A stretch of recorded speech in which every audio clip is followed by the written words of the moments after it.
NPC members elect top state council officials, with Ding Shuixiang becoming the executive vice premier.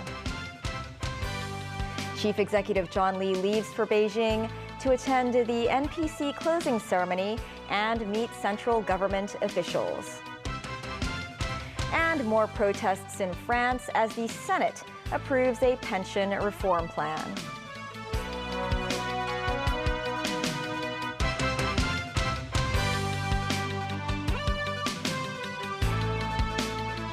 Hello and welcome to TVB News. In Beijing, members of the National People's Congress today elected the country's new vice premiers, state councillors, and top officials of the various ministries and commissions. Fresh faces filled the positions, with Ding Shuixiang becoming the executive vice premier. Timothy Lee tells us more. Elections took place this morning for a number of state council candidates nominated by Premier Li Qiang during the 5th plenary meeting of the first session of the 14th NPC. President Xi Jinping was the first to cast his vote, followed by other members of the Politburo Standing Committee, as well as Vice President Han Zheng. Ding Shuixiang 赞成 Among those elected into the upper echelon of the state organ is Politburo Standing Committee member Ding Shuixiang, now serving as the executive vice premier. Former National Development and Reform Commission Chairman He Lifeng, former party secretary of Shanxi Province Liu Guozhong, and former party secretary of Liaoning Province Zhang Guoqing were also elected vice premiers. Newly elected state councillors include Li Shangfu, who is now also the Minister of National Defense, Minister of Public Security Wang Xiaohong, Secretary General of the State Council Wu Zhenglong, former Party Secretary of Guizhou Province Shen Yiqin, and Minister of Foreign Affairs Qin Gang. With his signature, President Xi confirmed the appointment of the individuals before they took their constitutional oath of office.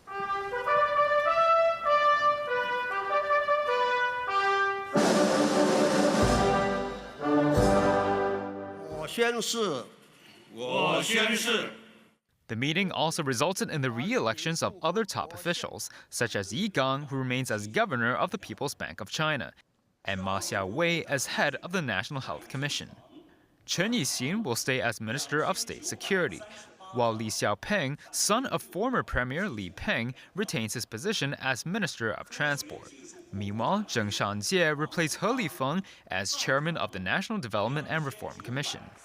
The first session of the 14th National People's Congress officially ends tomorrow, with the NPC set to vote on the nation's budget. Timothy Lee, TVB News. Chief Executive John Lee is flying to Beijing today. He said he will put forth Hong Kong's agenda to various mainland leaders with updates on the government's intended action on the recent anthem mistake at a sports game. Jackie Lin with more. Chief Executive John Lee is traveling to Beijing again. That's less than a week after he returned from the capital. Staying there for a week, he will attend the closing ceremony of the National People's Congress and meet with members of the central government. Lee said that's to help various central ministries and authorities understand Hong Kong's actual situation, so as to rally their support for the SAR's policy and governance. This time, the city leader is leading a delegation of 8 bureau chiefs, including Tourism Chief Kevin Yeung, Security Chief Chris Tang, and Eric Zhang, the city's head on mainland affairs. Lee also congratulated President Xi on his re-election before departing the city. And when asked about the latest anthem mistake at an ice hockey game in Bosnia, Lee reiterated such blunders are unacceptable, as the national anthem represents the dignity of a nation. He said authorities will continue discussions with Google. He said these incidents happened mainly because of the incorrect results on the search engine. He said as a large corporation, Google has some moral and legal responsibilities to protect the national anthem. An idea echoed by Secretary for Culture, Sports and Tourism Kevin Yeung. Speaking to the press this morning, he said the Sports Federation and Olympic Committee is due to hand in a final report on the case. Yang said follow-up actions will be deliberated after the report is received, and if investigations show that the Hong Kong team is at fault, the government will adopt a solemn and severe approach to handle this latest anthem debacle. Jackie Lin, TVB News. Meantime, Hong Kong is facing a shortage of dentists, and Secretary for Health Lo Chung-mau said one way to address the problem is for dentistry students to initially practice for 1 year at a public healthcare facility after graduation. But Lo stressed that there is currently no set timetable for the same measure to be applied to students specializing in other medical fields. Timothy Lee reports. For the past few years, Hong Kong has been suffering from a shortage of manpower in the healthcare sector, including the number of dental surgeons. In a bid to solve this issue, the government suggested mandating fresh dentistry graduates to work at public healthcare facilities for 3 years, including 1 year of practice. Speaking with TVB News, Hong Kong's health chief Lo Chung-mau noted that many in the city who oppose the measure do not understand the desperate situation facing the dental industry. First of all, we are short of manpower in the healthcare sector, and the dentistry, dental surgeons is one of the key elements, both in terms of the total number of dentists in Hong Kong. We have only 0.37 per thousand population and a very aging dental profession.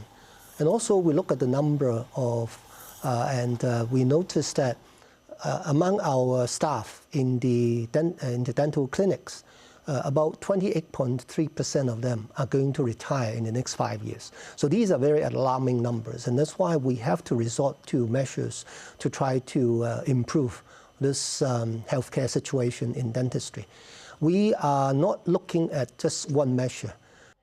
Lo emphasized that nurturing a dental student requires around $3 million worth of resources.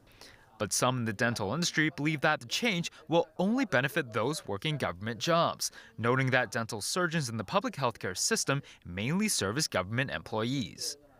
The health chief said that while his department guarantees healthcare services for those who work for the government, it has not neglected ordinary citizens and continues to provide public services such as the school dental care and emergency services. Regarding other medical specialists, Lo stressed that there is no set timetable for the implementation of similar measures. He added that he believes attracting non-locally trained personnel will help address the shortage in manpower. Timothy Lee, TVB News. Overseas, the French Senate adopted President Emmanuel Macron's pension reform plan Saturday night, as up to 1 million people took to the streets across the country in protest. 12 people were arrested during skirmishes in the capital, Paris. It was the 7th such demonstration, which included strikes since the plan was first announced in mid-January. Tracy Furness has more. Skirmishes between violent protesters and police marked a demonstration in Paris Saturday as protesters torched rubbish bins, threw projectiles, lit up firecrackers and attempted to set up barricades, prompting riot police to disperse crowds with tear gas. Police arrested 12 people, although most of the protests, made up of unions, youth workers, families and retirees, remained peaceful. The director of a cleaning union in the north of France said they were still asking Macron to listen to workers. But he's playing deaf. These reforms are really being rejected by all workers. He must withdraw these reforms, he said. But later that night, 195 members of the upper house of the French parliament voted for the plan. The key measure is to raise the retirement age by 2 years to 64. 112 voted against the reform. Prime Minister Elizabeth Bourne tweeted that the reform will guarantee the future of our pension system. Now that the Senate has adopted the bill, it will be reviewed by a joint committee of lower and upper house lawmakers on Wednesday. If the committee agrees, a final vote in both chambers is likely to take place on Thursday.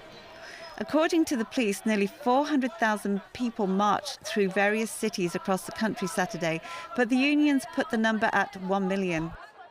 Meanwhile, strikes continue at the major French oil refineries and depots, while national and regional rail services remain disrupted. And rubbish on the streets of Paris continue to pile up on the streets. The French unions are calling for the government to organise a citizens' consultation as soon as possible. Tracy Furness, TVB News.